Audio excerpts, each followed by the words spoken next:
Well, very good. All right, please welcome onto the programme Mr. Simon Napier Bell himself is here. Hello, how are you? Thank you. Just to, first of all, thank you very much for coming on the programme. To introduce you to people who may not be aware, although I guess this is a name that you're aware of, you've heard of before, Simon Napier Bell. You're one of the legendary managers in pop music. You managed, is this true, you managed the Yardbirds at one point, Mark Bolan as well. Wham, which was a particular success for you. Yeah, another group called Japan before that. Japan with David Sylvian. And the reason that you're here, let's just do this first, is that you have a book called Black Vinyl, White Powder. There it goes. The story of the British music industry from 1956 to today. And I guess Black Vinyl, White Powder, the focus of this thing is drugs.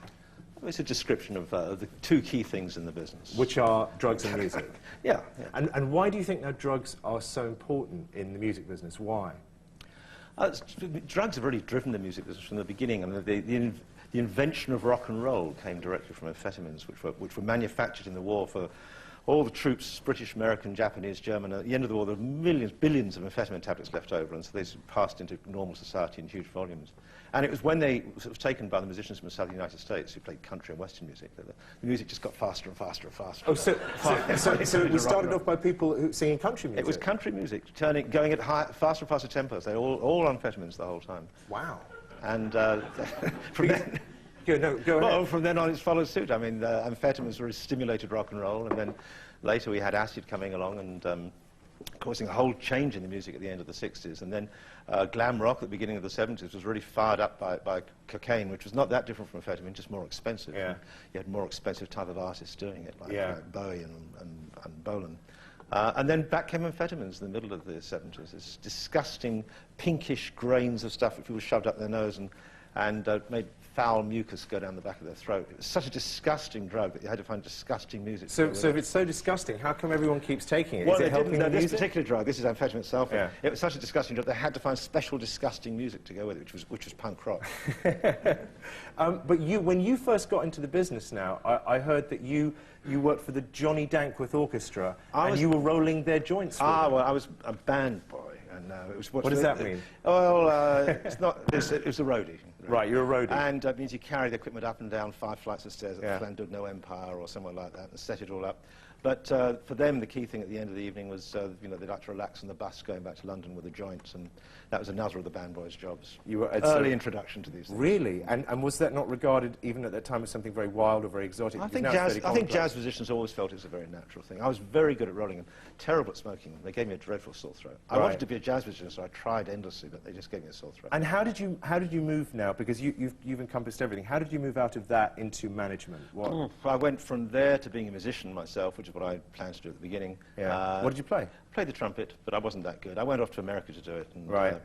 In the end, decided that wasn't really going to be. I wasn't going to be the greatest trumpeter in the world, and so I came back to England and went into films, where I started editing films, and then became a music editor because I knew music and editing, and that just brought me back to music. And I had friends. I met friends who, in the music business, seemed to have a much easier time than the film business. They stayed up later and got up later and seemed to make more money and do less. And so I joined in that. Now, an interesting thing that you say, or I have read about you saying, is that, to your mind, the best managers are gay or bisexual or Jewish or upper class, and there was a time in management where that predominantly happened. Well, what does that mean? In the 60s, this is really interesting. In the 60s, all records were run by completely upper middle class people. It was just full of public school accents. And all these groups came along from working class and lower middle class homes, and there was no rapport between them. 18-year-old working class kids trying to talk to these upper middle class 50-year-olds. And there was no one could bridge that gap. And the people who were best at bridging that gap were people who'd instinctively learnt it throughout their lives. Gays are one particular person, especially in the 60s when it was still illegal. Gay people were very good at presenting 2 different faces to people. And so they could make this change. Young people, Jewish people at school also were likely to have tried hard to present 2 faces to people. So, and there was an excellent, really excellent manager, Miles Copeland, who managed Sting and the Police. And his father was in the CIA, and they changed the country they lived in every year throughout his childhood. So every year he was going to a new school, and that's something which teaches you always to get on with every type of person you meet. He became a very good manager just because of that. Simon, just a second. I believe Mrs Clarke is here. Mrs. Oh, Clarke, Mrs. hello, how are you doing? Hello. Thanks for... We've taken you out of Esther, haven't we? Please welcome Mrs Clarke. Hello, how are you? My name's John. Thanks for coming in. Do you want to come and sit in and have a chat? Okay. We have a chair for Mrs Clarke. Yes. There you go. Oh, we're going to...